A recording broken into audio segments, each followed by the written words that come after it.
So the geology of Sweden, very briefly, for those of you who are interested. So here we have this belt of Paleoproterozoic rocks, and this is a large kind of volcanic area that is very, very old, and this is where most of the ore deposits lie, and it stretches over into Finland and also the Kola Peninsula. So this is the main rocks that have the ores and give the mineral wealth to Sweden and Scandinavia. And here is some information from the Geological Survey. So this is the different mines we have in Sweden. Some of them are no longer active, and some of them were already mined as early as the Middle Ages. So you're going to Sala here. Sala is mined since the late Middle Ages, and the Swedish kings were always very protective of Sala because it was the main source of silver, meaning the main source of their money to finance all these expeditions to continental Europe and fight all these wars and buy more gunpowder from Iceland because you need sulfur for that and all that kind of thing. So Kiruna, in turn, is a very young feature. It was only discovered very late, and most of these Arctic occurrences are very young, and they were the result of geological exploration, and then they found the big ones. These are a bit more random. I think I'm pretty confident Falun and Garpenberg and things like that, they were found as a random kind of occurrence, but today we are kind of using very well-organized techniques in order to find that. So here, up here, we are mining a lot of iron in the Arctic, and there's a bit of gold here and base metals. That means copper, effectively. That's kind of here. And then there's a few mines that are still active down here for copper sulfides and things like that. Garpenberg, Zinkgruvan for zinc, of course. And these are the main active areas. There's no iron mining at this in this part of Sweden anymore. There's a few large deposits like at Grängesberg, but they were shut down in the 80s. Not because there's no ore left, but mainly because of political pressure at the time and because of very low iron prices. So here's a few registered deposits, and here's a distinction between mineral reserves and resources. I mentioned this early. We must make a careful distinction. Resources is the material we understand, and reserves are what is potentially there, where we are confident it's there and we are confident we can get it out, but we're not actually mining it as such. So the biggest reserves are, of course, in the north of Sweden, where we have the big iron mines, and there we have quite a lot of iron. There's loads of iron for the next little while. And in terms of resources, we're also quarrying a lot and mining a lot here in the north of Sweden, far less down here. And largely because of social pressure, there's virtually no mining here. There was efforts to open a vanadium mine in Skåne, and the company gave up earlier this year. And quite some mixed feelings there. Some people think, great that they don't open a mine in populated areas. On the other side, vanadium is now going to be mined somewhere in Africa, usually with child labor and under appalling conditions. So this is the other side of the medal, unfortunately. So by pushing these companies out, we're not strictly making the world a better place. We might make certain areas a better place. So we're outsourcing some of these problems, unfortunately. So this is a big dilemma we are facing, certainly here in Europe these days. So, and a few words about this problem here. So environmental pollution is something that governmental companies like LKAB have really strict regulations. And I have no shares for them, so I don't really have any personal interest in that. But they're at least putting effort into good working conditions, health and safety, environmental remediation, and things like that. While elsewhere, certainly in the Southern Hemisphere, this is not always the case. And there we have situations where leachates are pumped into river systems, where things are burned off. This looks like Falun 300 years ago, where they burned off the sulfides in order to get the iron out. So this is something that wouldn't quite be possible in the Northern Hemisphere these days. So, and of course, here is the other side. I mean, nobody necessarily wants a mine in their backyard. I think that's entirely understandable. On the other side, given the amount of mining that is predicted in terms of satisfying the requirements of modern society and of all these countries that don't have it yet. There's countries in Africa, where less than 1% of the population have internet access. Think of how many computers and how many kind of cables we need to put into the system to actually improve that.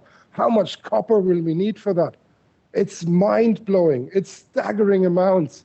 So, and it's not Europe, it's not North America that does that. It's in Asia where most of the action happens. So this is global production of metals without iron. So this is copper and zinc and things like that. And this is from the 1980s to a few years ago. And see how Asia is kind of, increasing. Europe is actually going down. North America is going down. Latin America is fairly stable. Asia, and to a large part, China, is really taking up most of the challenge there. And for us, we're buying the things there, but we have very little control of the exact conditions under which they are doing this mining. So here, the EU import reliance. It's all good and well to get companies to stop mining. But for cobalt, we are 32% reliant on imports. For zinc, 61, for chromium, 74, for tin, 78. And if you go further down the list here, platinum, titanium, tantalum, rare earth, niobium, even rubber, molybdenum, antimony, we are 100% reliant. So if there was a global crisis, we could be cut off this very easily. So it's actually quite a disturbing thought, to be honest. Much of Europe, and in fact North America as well, has outsourced these issues. It's almost a modern form of colonialism, if you ask me. And we are buying these things under enormous costs in terms of transport and carbon budget to get these things here. But it's still cheaper. So here's a few more kind of plots to give you a sense for this. So this is iron, and this is what the EU produces in terms of iron. This is what we could potentially recycle, and this is what we are importing. This is copper. This is what we produce. This is what we could recycle. This is what we are importing. So when people argue, we could recycle. No, we can't. There's just not enough here. We are miles away from that, unfortunately. So here's the same thing for aluminium. And think of lithium. For batteries, we want to have electric cars here. Whoa, the amount of lithium we need is just mind-blowing. Not to mention things like tin or platinum, kind of, yeah. So here's the world production for certain things, and actually it says hafnium in France. This is not quite right. This is that France buys it from its former colonies, refines it, and then puts it out on the market. So this is artificial. Europe actually produces virtually nothing. So most of it comes from Asia, and in fact from China, and partly from Russia, and partly from South America. And this is where Europe, as an economic entity, is almost entirely reliant on external resources. So this is known ore deposits in Europe, and this is what we actually do in terms of exploration. This is where exploration activity goes. The different colors are different types of methods and different types of ore deposits. We don't have to go into the detail this afternoon, but here you see that there's loads of ore deposits. We're not looking at them.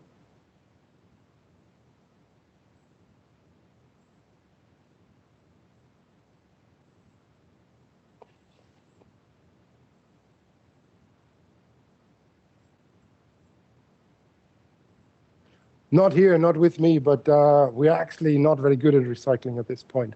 So there's a lot of technology that we need to develop when it comes to, for example, gold recycling is a classic example.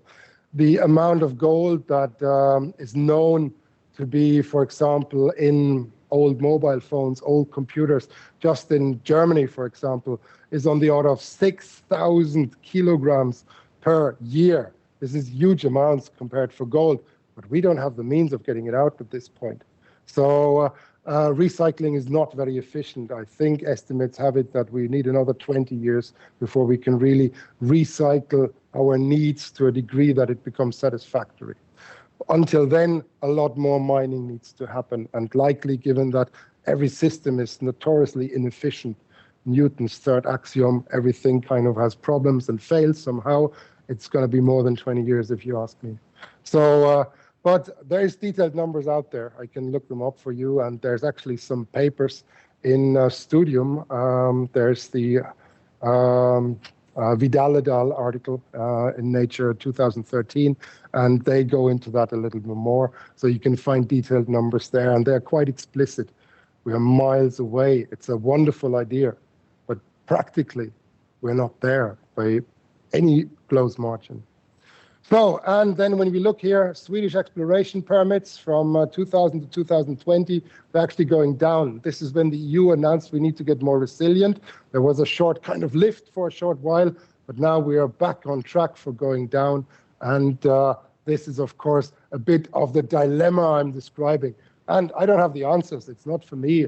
I don't really kind of have a personal interest there. But there is this mismatch between our needs and what most people actually think we want. So, and this is a bit difficult. And I'll try to put numbers on this now. So this is what we need for copper requirements for electric vehicles. A conventional car needs, and this is in pounds, this is a US source, and here, a conventional car needs between 18 and 49 pounds of copper. If we think about a hybrid electrical vehicle, and we don't even like them anymore, we want proper electrical vehicles, it needs 85 pounds. If you go for a battery electric vehicle, it needs 180, factor 10. If you think of electric kind of large vehicles like trucks or buses or things like that, whoa, get the factor? It's enormous. So it's very staggering where to get all that copper from. So, and this is not just that. So here's an electric car, and this is not just copper. There's all the other elements we need. This is a conventional car. This is an electric car. So you need huge amounts of these other elements as well. Nickel, lithium, manganese. And this is just mind-blowing. There's people in the sector talk about a disconnect between what a lot of people argue we should do and the amount of materials we need. So here's some numbers, what we would need in order to electrify the traffic.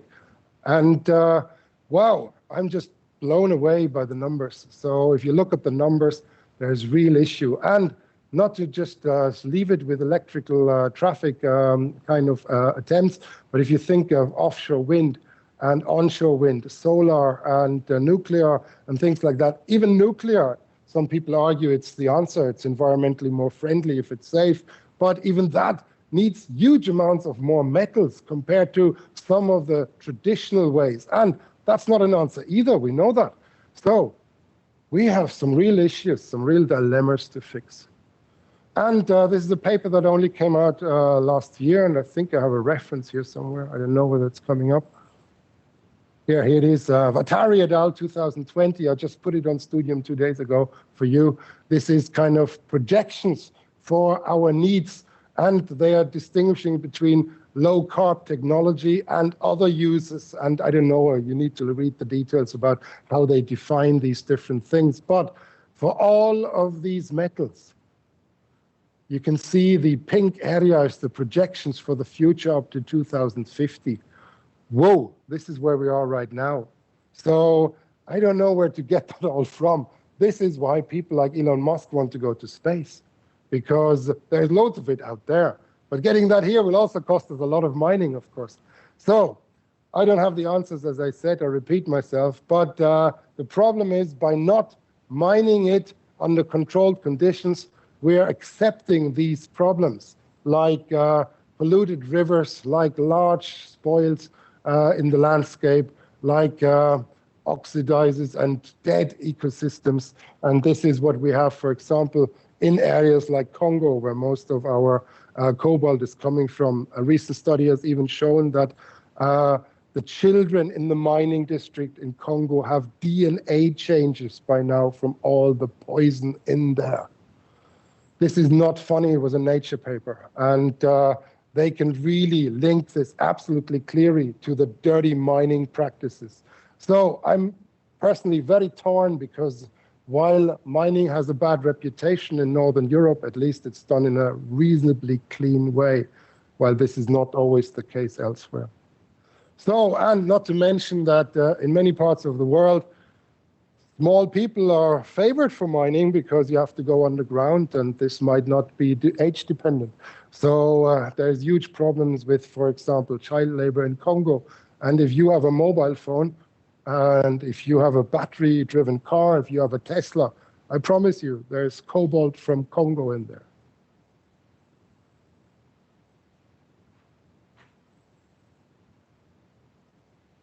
So here, the cobalt problem.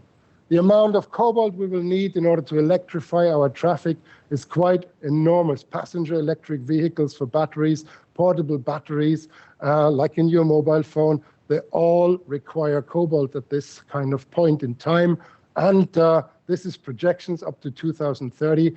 Even if we want to, we're not getting enough cobalt. We have a huge deficit, and that is not even stopping the mining practices in Congo. So this is why people are saying we need to go submarine and harvest these manganese nodules. But then we're facing a new problem. We're actually going to destroy these ecosystems at the ocean floor. There's species we haven't even discovered. They might be dead by the time we're getting this cobalt up. This is a wicked problem. Honestly, wicked in the sense that there is no clean answer to this. So, and of course, here's the other kind of side of the medal. If we look at the sustainability goals, then, well, we need to do this in order to kind of satisfy all of these things. This is central to it. Without actually kind of, creating wealth, we cannot fix this problem and this problem and this problem and this problem and this problem. In areas where mining happens, we create wealth, we reduce poverty, we increase equality. Whether you like it or not, this is one of the downsides. So this is a very complicated system, and it requires huge intellectual capacity and effort in the next decades to fix. So there, people talk about what's known as the sustainable development paradox. And I'm not kidding you. So the thing is that a lot of people say, oh, you can ride a bike or eat less meat. Quite frankly, given that Europe is only producing 7% of the global carbon budget, whatever you do is almost insignificant. So we have some global problems that are so big that a huge effort is required. And personally, I'm a little concerned about that, if you ask me. So is space mining the answer? I don't know. Maybe it is. We'll talk about space mining in the next few days. And at least there is no ecosystems we are messing up. We might not have environmental problems with CO2 in the same way. But before we can actually go to space and mine it, it's going to take us another 20, 30, 40, 50 years before we are technically there. So this problem is not going to leave us alone for a little while, unfortunately.